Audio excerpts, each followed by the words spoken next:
From those insane moments when some of the most respected and celebrated names on the roster were deemed too old to make an impact, to the boss's refusal to see value in anyone under 6 foot tall. These are those times WWE's bizarre way of thinking resulted in inevitably ridiculous happenings. I am Gareth here from What Culture Wrestling, and here are 10 times WWE logic led to effing stupid moments. Number 10. Pushing multiple main events undermines the whole point. Fans always class the bout that goes on last in the main event spot as the most important contest the promotion has to offer that night. So in an attempt to make the rest of the card feel just as big as that epic finale, why not give them 4 main event attractions? Who could say no to a SummerSlam, for example, boasting that many show-closing mega matches? But therein lies the dumb old problem. The main event is typically the final contest, the one you've all been waiting for. So there's absolutely no logical way of producing a show that holds more than one. WWE's refusal to accept this pretty straightforward fact hasn't made the other main event matches going down elsewhere on the card feel any bigger, and it's actually ended up undermining the contests that are actually given that prestigious end of show spot too. Who cares if you're in the main event Jey Uso? We've apparently seen 3 of those already. Number 9. Shane McMahon is booked as a Mania-sized surprise and then injures his leg and Snoop Dogg drops an elbow. Instead of having a returning Randy Orton or even one of the hottest names in the game, LA Knight, strut out to take The Miz down a peg or 2 at WrestleMania 39, WWE had what they felt was a better idea. One night removed from a not entirely awful cameo from Pat McAfee in a similar scenario, WWE unleashed a return they clearly thought would become an instant Mania moment on night 2. Shane O'Mac. You know, the same bloke who single-handedly derailed the 2022 Men's Royal Rumble and thankfully hadn't been seen since. Brilliant. In fairness, those inside of SoFi Stadium gave him a decent/respectful reception. But there's a reason very few had a Shane comeback on their radar heading into the 2-night extravaganza. That somewhat disappointing arrival then led to one of the most disastrous car crashes in WWE history, with Shane blowing out his knee a minute into the action before Snoop Dogg attempted to save the day with a surreal doggy elbow. Maybe just do the actual logical thing and stick a real megastar in there for 5 minutes next time. Now I've got a question for you. What was the greatest surprise in Mania history? Shane McMahon's popping cameo or something else? Let me know in the comment section below, my friends. Number 8. Vince McMahon not thinking tag teams draw money results in AEW getting FDR. Back in 2019, in one last attempt to convince Vince McMahon to finally embrace a tag division that was crying out for some attention, the then Revival told WWE they wouldn't be re-signing unless the tag division was given a long overdue push on the main roster. However, McMahon clearly didn't see doubles competition as a draw and still wasn't willing to showcase any units as real main attractions in the months that followed. So this gave Dax Harwood and Cash Wheeler no choice but to wait out their deals until they expired in June 2020, with WWE eventually deciding to grant them their releases in April of that year. And just like that, these top guys were out, heading over to Tony Khan's All Elite promotion and ultimately cementing themselves as 2 of the greatest tag team workers of their generation. Just 3 years on though, the penny appeared to finally drop for WWE, with the Usos and Sami Zayn and Kevin Owens proving exactly how much money a compelling tag team story could draw in the main event of WrestleMania 39 Night 1. Had WWE realized this a few years earlier, then there's a good chance the best tag unit on the planet would still be kicking ass on Raw and SmackDown today. Number 7. A valiant Shane McMahon loses but still gets to run Raw. History has shown that the money will always find a way to come around once again. 7 years before making an unlikely return at this year's show of shows, a battered Shane O'Mac hobbled out onto the Red Brand stage on the night after Mania 32 to shake his father's hand and say goodbye to the WWE Universe. What could have been, eh? The son of the boss had failed to conquer The Undertaker on the grandest stage, you see, which meant he now wouldn't be given control of Raw. But in typical dumb WWE fashion, rather than have Shane deal with the consequences of coming up short in this high-pressure scenario, Vince decided to give his son a shot at running Raw for a few weeks anyway. The WWE chairman apparently just wanted to prove how ridiculous a Shane ran Raw would be after being upstaged by his valiant boy. Because WWE logic. Why bother booking that entire road to WrestleMania power struggle storyline in the first place then, if the whole thing was going to be rendered utterly pointless just 24 hours later? Because WWE had a WrestleMania to sell, of course, and were clearly just making the whole stupid thing up as they went along. Number 6. Mickie James James was treated like she was old before being released from the company. The mighty Mickie James is currently 43 years old. This means she's actually younger than Bobby Lashley, Brock Lesnar, Rey Mysterio, and AJ Styles. But whereas those dudes have all still very much found themselves near the top of the WWE card over the last few years, the former WWE Women's Champion was constantly made to feel as though she was too old to be competing for titles during her last proper WWE run. According to James herself when speaking on the Grown Ass Women podcast, the future Hall of Famer kept feeling as though the company wanted her to retire and become an agent before she was ultimately released in April 2021. On top of this dumb WWE logic and clear ageism towards James, the star also infamously had her belongings returned to her in a trash bag post-release. But James defiantly went on to prove to her former employers just how much she still had to offer in between the ropes in the time since her WWE departure, winning Knockouts Gold, surprisingly popping back up in the Royal Rumble holding that Impact Championship, and embarking on an epic last rodeo run. But this influential star isn't the only talent who has found themselves on the receiving end of some bizarre WWE logic when it comes to age. Number 5, LA Knight almost becomes a manager because he's too old. After making the jump up from NXT to the main roster, the megastar once known as LA Knight bafflingly ended up being repackaged as Maximum Male Models manager Max Dupree. The one-time $1 million champion had turned a few heads during his first few dark matches, but the second his age came up in conversation, Vince McMahon soon decided he was likely more suited to being a manager rather than a wrestler. Unsurprisingly, Knight gave the entire thing a big old nana, but reluctantly carried on until Triple H eventually found himself in control of creative in the summer of 2022. The game clearly agreed that reverting the star back to his Knight persona was the best call for all involved, and it wasn't too long before the 40-year-old was back to his trash-talking,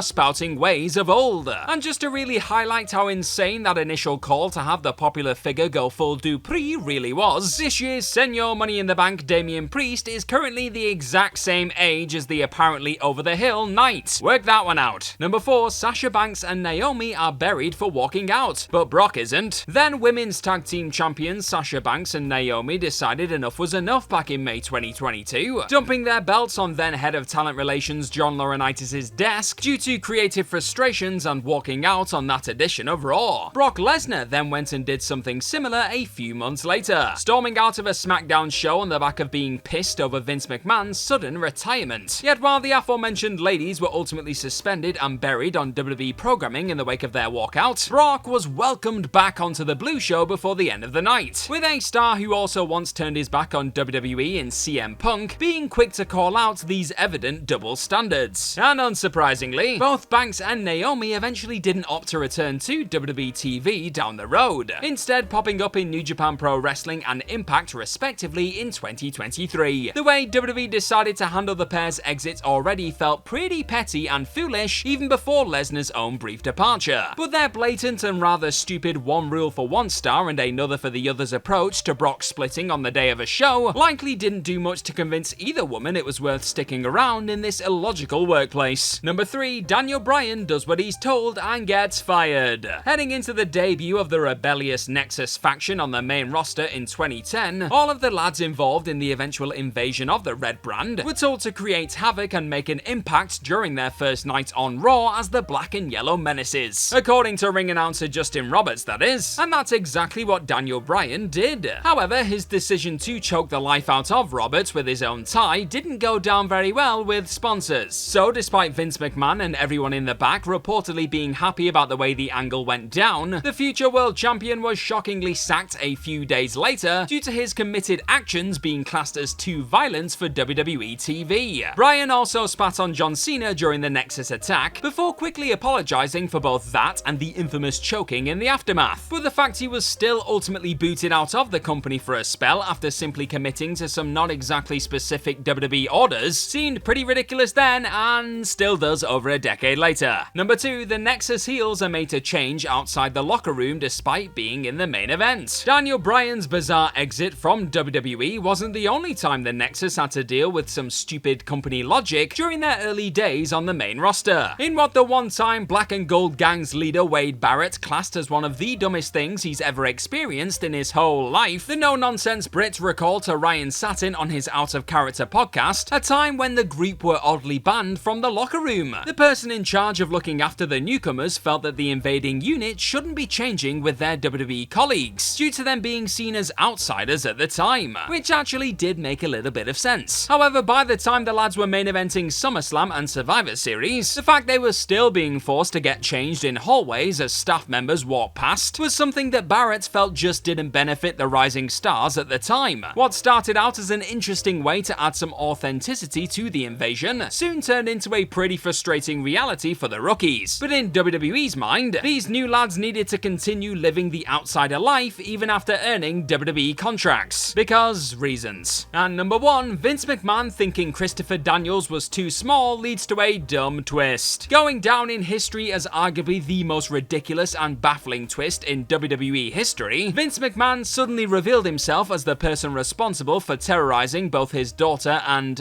himself for months back in 1999. But in the time before this ridiculous big reveal was made official, there was actually another name being suggested as the mysterious force the corporate ministry's Undertaker had been answering to. Vince Russo had pitched none other than the fallen angel Christopher Daniels as the talent for the higher power job. However, the second Vince laid eyes on the gifted in-ring worker, the fact Daniels was only 5'11" tall quickly resulted in the giant-loving boss shooting down the intriguing idea. And while Daniels himself would eventually note how he also didn't think he would have been the right choice to play the dead man's superior at the time, that still doesn't change the fact that McMahon's old-school mentality of not thinking smaller wrestlers could be draws further up the card eventually led to one of the stupidest swerves ever to land on WWE television. And that is saying something. And that's our list. Know of any other times WWE logic led to effing stupid moments? Well, let us know all about them in the comment section right down below, and don't forget to like, share, and click on that subscribe button while you're down there. Also, if you like this sort of thing, then please head on over to whatculture.com and find some more fantastic articles just like the one this video you're watching right now is based on. I've been Gareth from What Culture Wrestling. Cheers for watching this video today, and hopefully we'll see you soon. Bye bye!